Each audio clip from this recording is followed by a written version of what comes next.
Welcome to the Iterative Approach podcast, where we talk about everything agile. Wayne's going to have a laugh.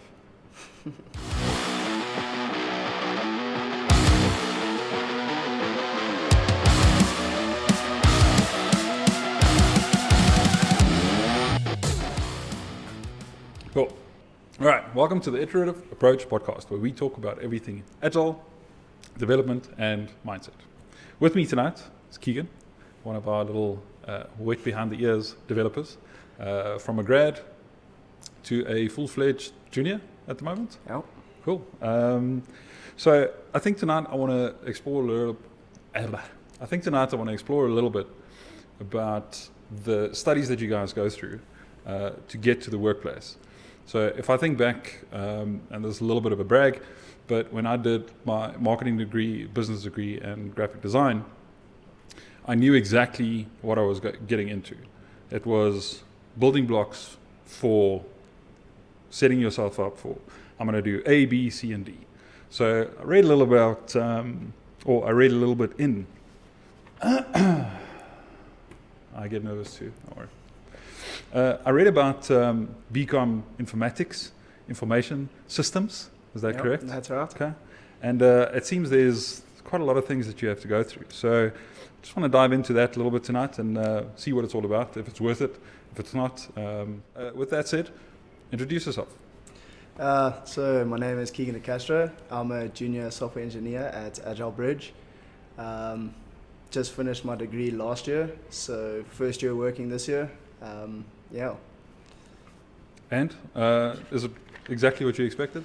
No, I think coming into the working world, it was very different to what you get taught, or not what you get taught, but the work ethic and the way things work is very different to what you'd expect. Yeah. Coming into Agile Bridge, I always had this mindset of this, just going into the working world was always suits and ties, stay in your place, don't say anything, just do what you've been told, and that's that. Sure. Whereas I came in here and it was like, I could walk up to a senior and be like, cowboy! Hey. Yeah. Well, not that bad though, right? It's still structured, but it's it's definitely structured, but it was more comforting knowing like if you stuck on something, you can be like to a senior, hey, I'm stuck on this problem, can you help me out? And I didn't think it would be like that. I thought, the CEO greets us by name, and I was like, that's pretty cool. Whereas I thought going into a corporate environment, it's going to be, the people you work with are the people that know you. Otherwise, you're just a number, like varsity. And so with that said, did you see yourself in a corporate gig when you were studying? Was that kind of your mindset going into it? Not knowing the working world out there? Yeah, and I think it was more just, that's what I assumed of the working world. I didn't really know there was this side to it, which was like a nice surprise to get into. Okay, so let's start off with the questions, right? How did the studies of BCom Informatics assist you in like the job that you have now? Was there any assistance? So it's a bit of a tough one. When I first got into software engineering, I thought I regretted doing the degree I did because we didn't get the hard coding that the BSc kids got, for example. Okay. So on that, what's the difference? Just a quick one. What's the difference between the two that you mentioned? So for us, we do a lot of economics. So we do like the business side, the BCom side. This is now informatics, right? Yes, this is informatics. So you do your BCom side, and then you have your informatic modules, which are a bit of systems, bit of this, a bit of coding, but it's not as in depth as like the BSc guys where they hard coding, they learning what like each error means, stuff like that. So we didn't get exposed as in depth as they did, but we did get that BCom side, which does help out a lot. Okay. And then with that said, with the informatics and the BCom side, how did that prepare you for where you are today? So when I first got here, I was a bit like, when I first got into software engineering, I thought it was a terrible idea. I originally came to be a BA. Oh, I wasted so much money. Yeah, sorry, Mom. But then I think it was like, once I started developing, you can learn coding. It's something you can learn. But once I got into it, it was nice to have that BCom side because I got into like you started building systems. So you would get told, okay, we need this, you build it, but then you start asking the questions and the business rules that the client would be wanting. Yeah. Because of the knowledge of that side of it, the BA side that we got taught. And I think that helped a lot, because then you start asking the questions that need to be asked instead of just sitting down, putting your head down, doing exactly what's needed to be done. You ask the questions and see things from a different angle of what the client is actually possibly thinking when you're developing. So just elaborate on that a little bit. So if the way that they then taught you guys is you are the person, you're the BA, you're the client, you're everything. So I think we got exposed to a lot of that because of our third year module. Okay. So it was INF 370, and basically it was you go through the full process of developing a system. So it's you go to the client, you get their requirements, you draw up the documents, you get their client sign off. Are they happy with this is the system we're going to build you? Is this fine? So I think you get a rounded knowledge of the end product that you need to develop. Yeah. And I think what we do here is that's exactly that. Like a client will come to us, they'll obviously go to the BAs because they have more depth knowledge of that, and they'll send that over to the software engineers who will continue building the system. But I think it's just nice to be able to develop and have that knowledge of, okay, this is what the client's asking, this is what the BAs are telling us. But also, do you not think the system's missing this or missing that? Yeah. And you think that's kind of the studies that they put you through gave you the opportunity to actually think like a BA or think like a client? I think, it definitely exposed me and gave me the knowledge to think like a BA. Yeah.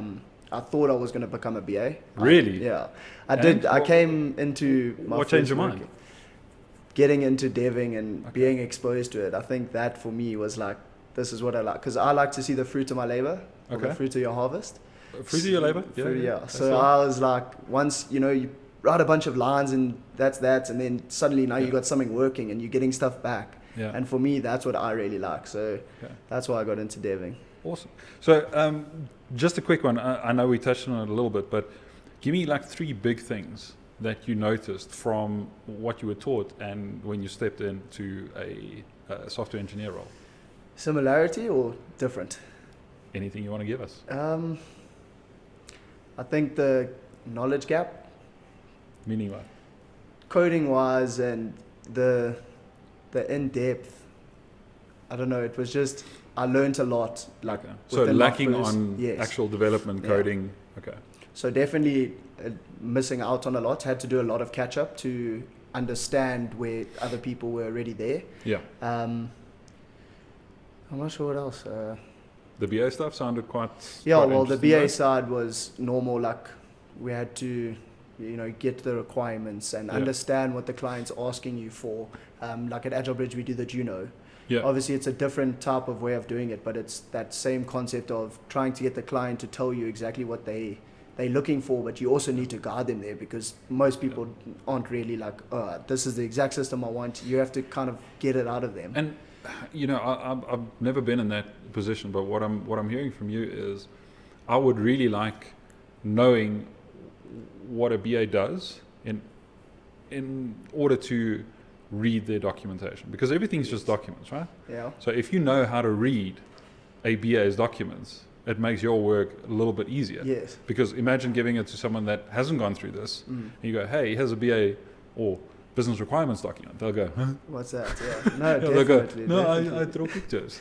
Exactly that. Not dissing on anyone, but I'm just saying that 100%. that would be my way of thinking it. Yeah, So, it does. It okay, does. so a little bit open of that pros mind. and a little bit of cons, right? 100%. 100%. Okay. It's like a touch on both, but not, what's it? Jack of all trade, master of none. Yeah. So I think that's what my degree did for me. The BCom Informatics was more of the giving you a taste of everything, but not in-depth knowledge. Like if you wanted to choose a branch, you could go either way, but then you would have to take But more then it steps. gave you that opportunity, Yes, like you said, definitely. to go to a branch and actually specialize Yes, in 100%. something. And with the code and everything that you write, thank goodness you are a coder and not a BA. Yeah, I know. Yeah, Can right? you imagine? Just with a face like that, I wouldn't, But anyway, so going along, would you change your degree choice, knowing what you know now? I think if you asked me this question when I first walked in here, Yeah. I would have 100% told you yes. I think Was now, it really that kind of that big of a culture shock? Yeah, it was. I mean, when I first came here, in my interview, I said, wish I had gone back. And the reason I didn't change degrees was because when I start something, I finish it. Yeah. And I'd already started my degree. Well, and your mom would be like really mad, right? That as well. I'd probably get shot, but I mean, so yeah, I was in second year because first year was a bit of coding, Windows Form, nothing too serious. And then second year, we got a bit more into it. Yeah. And then that's when I was like, this is the route I want to go. Okay. And then, like, when I first came here, I was like, I actually should have done BSc. But now that I've caught up and I've learned, the coding and all of that stuff, I'm actually glad that I did what I did because of that outside knowledge and looking at things from a different perspective. So, interesting question now, right? Is I know, so just correct me if I'm wrong, but from varsity, you came to Agile Bridge, Correct. Right? You said you had doubts, and what made you change your mind, kind of? What was your aha moment when? Was it something that Agile Bridge did? Was it something that you saw? What was the process about that? I think I'd probably say it was on GradCoin. Okay. So that was our grad project when we first started out. We had to build So you joined the grad project Yes. in Agile Bridge. Yes. Okay. So we obviously came from varsity, joined the Agile Bridge grad program. Yeah. And I think once we started working on that kind of opened a lot of doors and like opened my eyes as well. And then that's when I think... And gave you a relief, eh? It's like, yeah. I didn't have to go back to mom. Yeah, exactly. It was like, I was like, cool, this is the amount we learned. Like we had that 3-week boot camp and the amount we learned in that short space of time and then getting into starting coding, I was like... But even with that doubt, right, that you had, that you came in, like you said, I should have done BA or something else, but even though, it's like a boot camp that you said, but what made you like really enjoy the code? Like, was it like one day or, because I know for myself, right, because I used to be literally in marketing, business, print, all that kinds of stuff. Yes. So it was all paper. And then there was this one day where I printed a business card for a client and I flipped it over. But remember, I'm old, right? I'm really old. So I flipped it all over and it was the first time I saw a QR code. Okay. And I was like, and I asked the clients, like, listen, what's this about? He says, no, this goes to my website and everything. And he shows me like really like old school Android and everything. And it worked. And literally that night, I remember I started looking at everything digital. Yes. And that's where I found project management. Okay. Yeah. So I think, mine was probably when we were able to transfer from one person to another. So obviously for the people that don't know, we did pennies, which was basically an in-house economy where you can transfer from one person to another, basically like a bank. Yep. When we were able to successfully sit there and one person had their laptop and the other person had their laptop and they searched them and said, cool, send them 100 pennies. Yeah. And they received it. I think I was like, this is flipping cool. Like this is, you had achieved something. We had achieved something. And for me, that's what I was saying. I love seeing that, like that end product of you've done a whole bunch of lines of code. You like to see the fruit of your labor. Yeah, and right? then now something's working, and it's awesome. So quick pop quiz. Who is the first person that got a penny transferred in production? Myself. Nope. It was me. Oh yeah, that's right. Yeah, that's right. I'm very proud of that one penny, by the way. Can't believe it was only one, but anyway. Sorry, we didn't know the worth of it yet. Okay, so we had a little discussion earlier today, just in preparation of this. And we kind of talked about not really waterfall and agile way of development, but actually way of teaching, right? So just kind of quickly just reiterate the fact that you saw your education as more waterfall than when you stepped in here, which your shirt says agile. Yeah. How did your studies like kind of teach you waterfall in a way? So I think it was so when I talk about that, I mainly talk about third year because that's when we had to do that whole project for our clients, and it was kind of cool. Go to your client, get your requirements, and that's where the process started, and that was that. You know, you had to do the documentation, do everything, and then now at the end of the year, okay, produce us a system. Yeah. So it was very much like, and a lot of people struggled with that because they would do all the documentation wonderfully because we did BCom Informatics, and then it came to that BA coming through. Yeah. It came to the development side, and then, you know, the guys started to struggle and ended up not getting a system up at all. So and you would fail on that? Yeah. Why? Because the documentation is there. So it was weighted like that. So, you know, What? it all had to be together. Okay. So to be fair, if you give a month's worth of documentation to a client and you can't build it, what are they going to do? I'm pretty sure you're not going to get paid. Exactly. Right? Exactly that. So and guys would get to the end, not have a system, final day comes, not have a system up and running, or they'll have bits and bobs, but as a unit it doesn't actually do its job.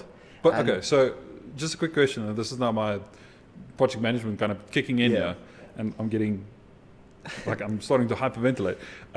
But what happens if the system that you're building 6 months down the line, right? So if I can just put this in like a time frame, you had how many months for like the documentation?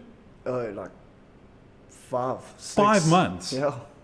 That's a big document, right? Okay. But then when you start developing, does the documents update? Do you change the documents? Does stuff... Well, you should. So do you? Did you? Well, no. No. The thing is, you only get 2 months to develop this actual system. 2 to 3 months maximum. Wait, you get 5 months for documentation. Yeah. So, and 2 months to build it, but you would fail if you can't build it. Yes. So it's not set in stone. So you can obviously start developing from the beginning. But because of do the they tell you that? Yes. Do they? Yeah. Okay. Well, yeah. So the Did they tell you? No. Okay. So you start developing when it's time to develop, because you have all of this documentation, and that's all your time. Your time is stuck on documentation. No, I promise you. It's how do you improve? Like iteratively, we would get better every 2 weeks. Legit, exactly, like 2 weeks. Exactly. And they don't do it for you guys. Well, they didn't for us. But from what I've heard, they're now implementing Agile, which is awesome to hear. Yeah. And then do you have like insight of what kind of, I don't know, teachings that they do? Is it from first year that they do the Agile, or is it only the third year project? It's only the third year project. Okay. So the final, like when you build for the clients and stuff like that. Okay. And then this kind of Agile teaching, is it basically documents, small iteration, design, get it checked, rework it, and then go on? So that 8 months thing that you said, you know, or 7 months, becomes, rather than 5 months documents, 2 months dev, it's 7 months, all of it together. Yeah, so I think what they're going to do is they'll break your system into subsystems. So you'll have like your client system, your sales rep system, depending on what you're building. And you'll do the documentation for that section. So you'll do the documentation, the data flow diagrams, all of that, including building of the system, and then you'll get marked on that. Then you'll move on for the next one, do the next one, get that mark checked out. So yeah, I think it's a better way of looking at it, because you can get things done better, because it's more, not more time, but more focus on, you've got to get the bigger picture done rather than do the documentation, do this, do that. Now at the end of it, now suddenly quickly build and try and get this thing out. Do you think that kind of will prepare the guys coming out of that specific, course or degree, will prepare for, not having a shock? No, definitely, it definitely will.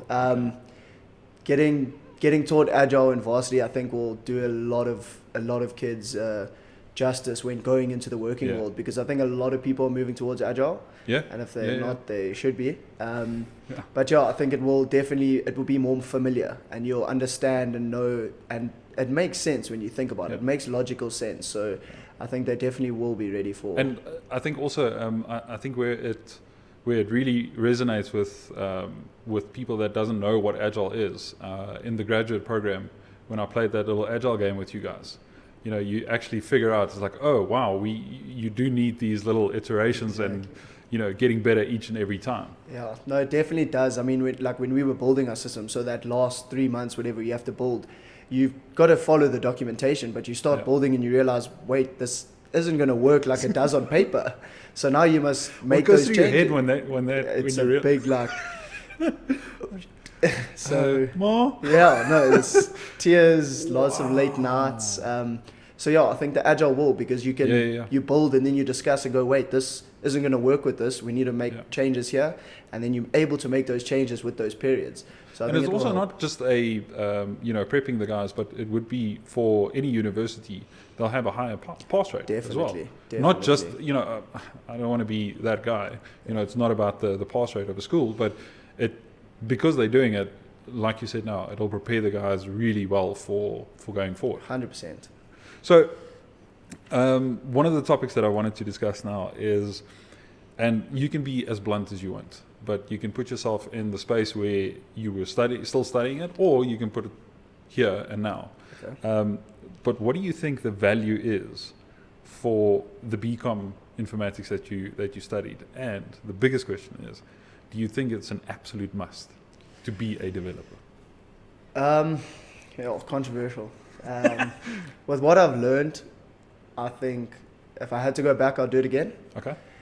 As a BA, right? No, definitely not. There's no ways. Tried it, tested, not keen. I definitely wouldn't change it because of the way I was able to personally learn and catch up to everyone that did the BScs and stuff like that. You keep saying catch up. Are you referring to like the deving side? Deving. When I say catch up, I mean catching up on the deving and the knowledge of coding. Okay. So now that I'm at that point, I'm glad I have all the other side to it because of the way you look at things. I think you look at things differently to just being a hard code dever where you just look at errors, what it needs to do, cool, it achieves what you've told me to make it achieve. Yeah. Whereas you look at it differently, but in real life, what is someone going to look at and use it for? Yeah, but that actually sparks a really interesting question that I didn't even think about is, what's the other course that you guys do? The hard coders? BSc, BSc RT. Okay, so do you think there's a place for BSc if you want to do a specific direction in coding? And do you think BCom puts you up for another direction? More like, how can I put this? Reimagined development and, failing and getting better for maybe like your studies, but for the BCom guys, it's like hard coding. Like if you want to put them in like an audit, an audit firm that just checks code, just builds stuff. I think it's BSc RT. I think if you study that and you take that course, you're definitely going into, cybersecurity, deving. You're going into the IT industry, where I think BCom Informatics is more flexible. So I think it's a good idea if, like, I had a passion for IT, I always have, but I was also really good at accounting, and I loved the business side of things. So for me, it was a safety. I can go either way. So that's why I had to look at it, and then I was like, cool, let's give it a go, because I wasn't sure. It was close to going the accounting because obviously routes. IT would like lock you in a specific thing. I think it does. I think you can obviously branch out other ways, but I think the knowledge and the stuff you learn is more directed towards you going into IT.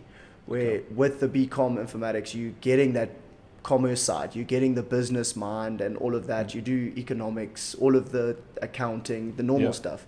So, and also that you can apply in maybe a project or a feature, right? Definitely. Because you have that kind of knowledge of, let's say, accounting and everything.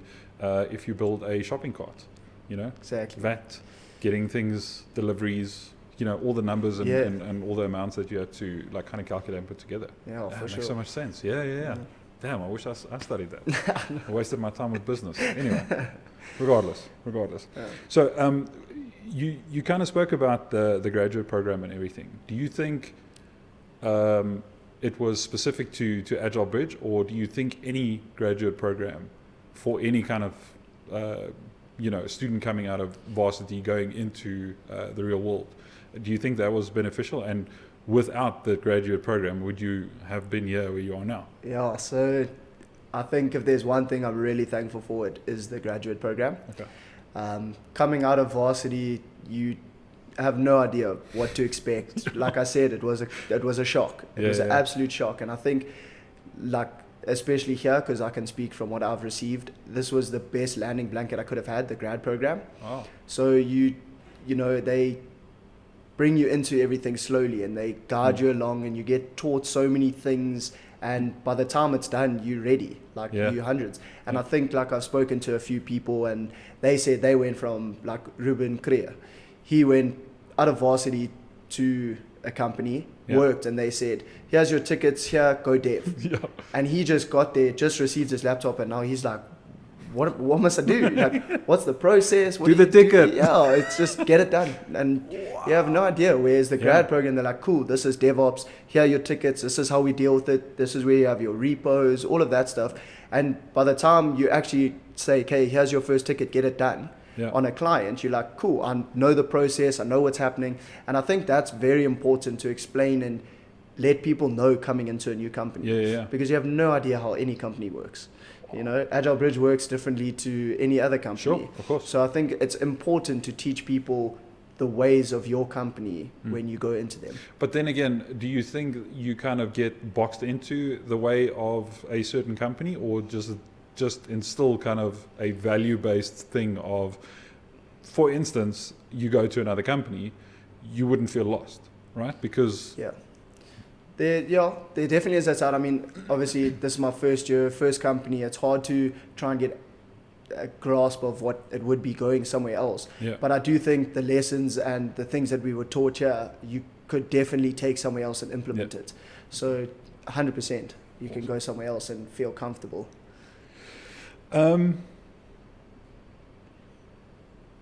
Last question for tonight is, I know you mentioned that Agile is kind of being taught now, right? But do you think there's value in having like a graduate program as part of studies? Like your first year, actually get the guys into a company, and then after that year, and kind of create job security as well? Yes. You know? What do you think of that kind of idea? I definitely would say yes. I wish I had that.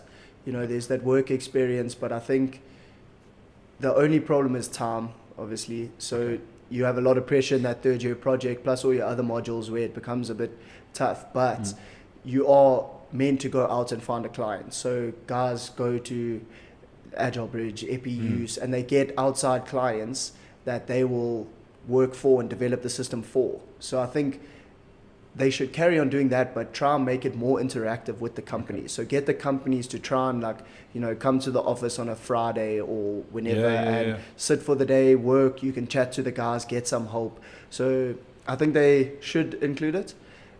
Just the way they do it. They need to look at doing that, but it definitely will be beneficial. Awesome. Dude, thank you so much for your time. Thanks so much for coming through. Come on! Appreciate it. Thanks, Hal. That's awesome. That was lekker. Oh, way. Peace. Thank you to our sponsor, Agile Bridge. Their unique blend of experience, accreditation, and in-depth business knowledge drive the crafting of integrated and empowering software solutions to medium and large corporate clients. Find out more by visiting agilebridge.co.za or send an email to info@agilebridge.co.za.